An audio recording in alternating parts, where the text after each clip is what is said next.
Dear students, good morning to all. Let us come to lesson continue civics unit 4 forms of government.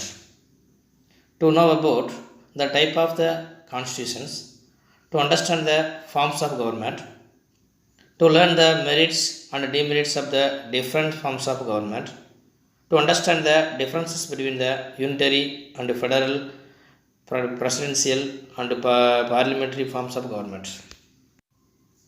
What is government? A group of people managing the affairs of a country is called a government. It exercises certain legislative, executive, and judicial powers based on the constitution and the laws. There are three organs of government, namely legislative, executive, judiciary. Next topic, meaning. Government refers to the executive functions of the state. It denotes a body having authority to make and enforce laws applicable to the civil, corporate, religious, academic or other groups. அதாவது அரசாங்கம் என்பது ஒரு அரசின் நிர்வாக செயல்பாடுகளை அரசாங்கம் குறிக்கிறது. அரசு என்பது பொதுமக்கள் சார்ந்த பெரு நிறுவனங்கள், மதம் சார்ந்த கல்வி மற்றும் பிற குழுக்களுக்கு சட்டங்கள் இயற்றி அவற்றை நடைமுறைப்படுத்தும் அதிகாரம் படைத்த ஒரு அமைப்பு தான் அரசாங்கம். Next topic, types of constitution.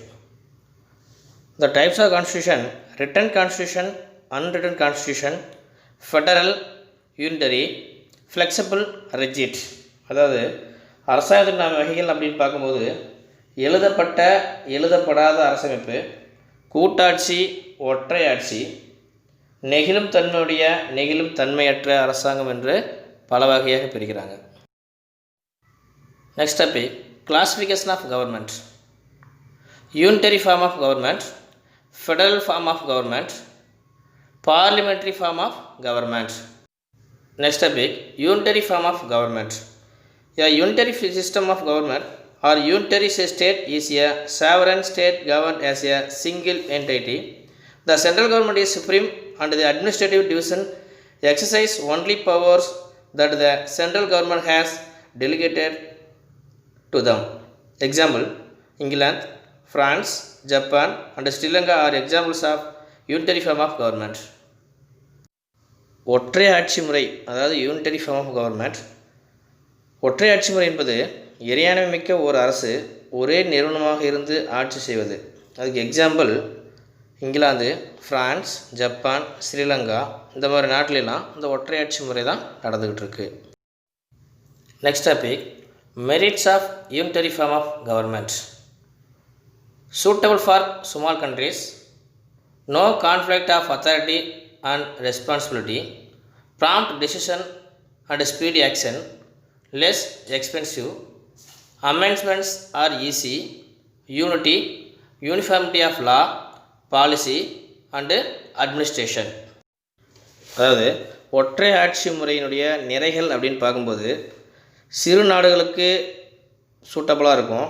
அதிகாரம் மற்றும் பொறுப்புகளுக்கு இடையில் கான்ஃப்ளிக்ட், அதாவது மோதல்கள் இருப்பதில்லை. ஒற்றையாட்சி முறை உடனடியாக சடனாக ஒரு துரிதமாக முடிவெடுக்க முடியும்.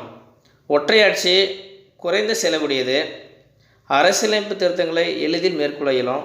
ஒற்றுமை, சீரான சட்டம், கொள்கை மற்றும் நிர்வாகத்தினை உள்ளடக்கியது. Next topic, demerits of unitary form of government. Not suitable for big countries to tackle for so many complex problems, not concentrate on local problems, local interest and initiative. The concentration of powers may pave way for the despotism.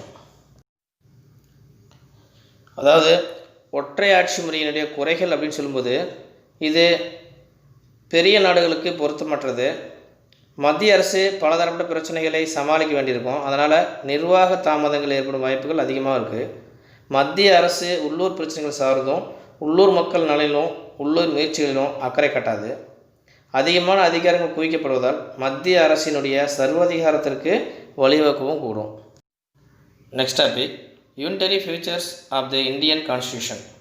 strong center, central government's control over the state territory, single constitution, flexibility of the constitution, unequal representation of states, emergency provisions, single citizenship, single integrated judiciary, all India services, appointment of governor by the central government. இந்திய அரசியலமைப்பு சட்டத்தில் ஒற்றை ஆட்சி முறையுடைய அம்சங்கள் என்னென்ன அப்படின்னு பார்க்கும்போது, பலமான மத்திய அரசு, மாநில அரசின் மீது மத்திய அரசின் ஆளுமை, ஒற்றை அரசமைப்பு, அரசியலமைப்பினுடைய ஃப்ளெக்சிபிலிட்டி அதாவது நெகிழ்வுத்தன்மை, மாநிலங்களின் சமமற்ற பிரதிநிதித்துவம், அவசர கால ஏற்பாடு, ஒற்றை குடியுரிமை, ஒருங்கிணைக்கப்பட்ட ஒற்றை நீதித்துறை, அகில இந்திய சேவைகள், ஆளுநர்கள் மத்திய அரசினால் நியமிக்கப்படுதல். Dear students, next topic, federal form of government. A federal government is one in which powers are divided between the national government, the regional governments. Example, USA, Switzerland, Australia, Canada, Russia, Brazil, Argentina. அரசியலமைப்பு சட்டத்தின்படி தேசிய அரசும் பிராந்திய அரசுகளும் தங்களது அதிகாரங்களை பகிர்ந்து அவரவர் எல்லைக்கு உட்பட்டு சுதந்திரமாக செயல்படுவது கூட்டாட்சி முறையாட்சி.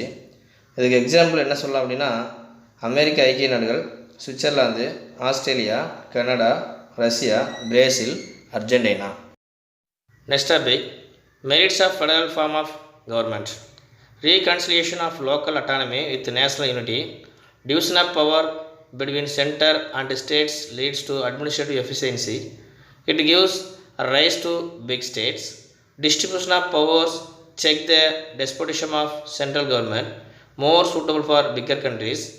It is good for economic and cultural progress.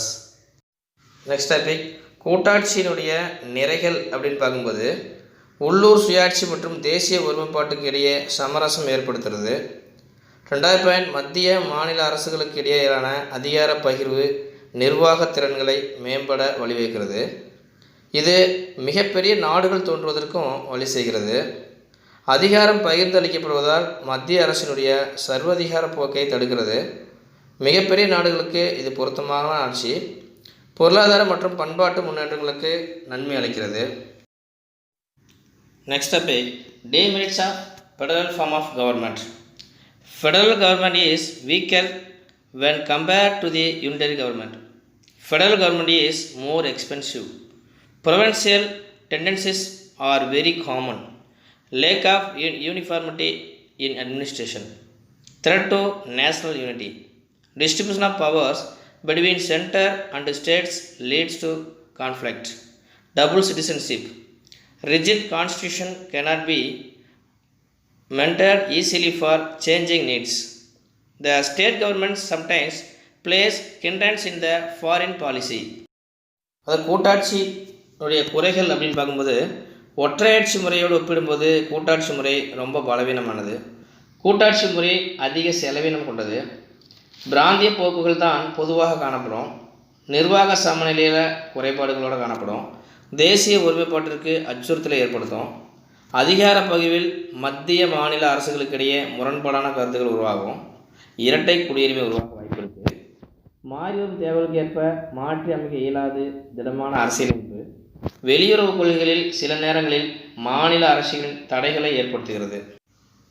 Next topic, federal features of the Indian constitution. Double government, written constitution, division of powers, supremacy of the constitution, rigid constitution, independent judiciary, bicameralism. அதாவது இந்திய அரசியலமைப்பு சட்டத்தில் கூட்டாட்சி முறையுடைய அம்சங்கள் அப்படின்னு பார்க்கும்போது, இரட்டை அரசாங்கம், எழுதப்பட்ட அரசியலமைப்பு, அதிகார பகிர்வு, அரசியல் அமைப்பின் உயர் அதிகாரம், நெகிழ்வுத்தன்மையற்ற அரசியலமைப்பு, சுதந்திரமான நீதித்துறை, 2 அவை ஆட்சி, பைகேமரலிசம்னா 2 அவைகளை கொண்டது. Next topic, difference between unitary and federal form of government.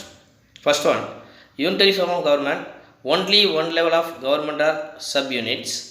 Federal form of government, 2 level of government, mostly single citizenship, dual citizenship, subunit cannot operate independently, federal units are answerable to central government, unitary form of government no division of power,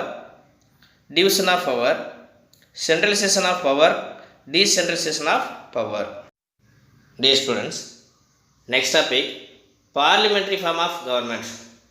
The parliamentary form of government is also known as cabinet government or responsible government or Westminster model of government and is prevalent in Britain, Japan, Canada, India.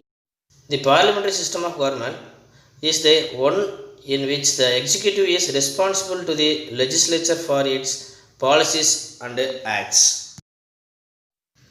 Merits of the parliamentary form of government: harmony between legislature and executive, responsible government, prevents dictatorship, wide representation. அதாவது நாடாளுமன்ற ஆட்சி முறையுடைய நிறைகள் அப்படின்னு பார்க்கும்போது சட்டமன்றம் மற்றும் நிர்வாகத்துறைக்கு இடையிலான இணக்கம், பொறுப்பான அரசாங்கம், சர்வதிகாரத்தை தடுக்கிறது, பரவலான பிரதிநிதித்துவம். Next topic, presidential form of government. The presidential form of government is also known as non-profit parliamentary or fixed executive system of government, prevalent in the USA, Brazil, Russia and Sri Lanka. அதாவது நவீன மக்களாட்சி முறையில் நாடாளுமன்ற ஆட்சி முறை, அதிபர் மக்களாட்சி முறை அப்படின்னு 2 வகை பிரிக்கிறாங்க. நிர்வாகம் மற்றும் சட்டமன்ற அமைப்புகளுக்கு இடையே உள்ள தொடர்பின் தன்மையை பொறுத்து அரசுகள் இவ்விரு வகைகளாக பிரிக்கப்படுது. அதிபர் மக்களாட்சி முறை என்பது சட்டமன்றத்திற்கு பொறுப்பில்லாததாகவும், நாடாளுமன்றம் அற்றதாகவும், நிலைத்த நிர்வாக அமைப்புடையதாகவும் இருக்கும். அதிகார பகிர்வு கொள்கையின் அடிப்படையில் அமைக்கப்பட்ட இவ்வரசு முறை அமெரிக்கா, பிரேசில், ரஷ்யா, இலங்கை போன்ற நாடுகளில் நடைமுறையில் இருக்குது. Next topic, features of presidential form of government.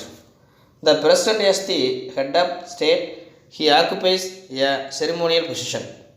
The president is elected by an electoral college for a fixed tenure for 4 years. The president governs with the help of a cabinet or smaller body called a kitchen cabinet.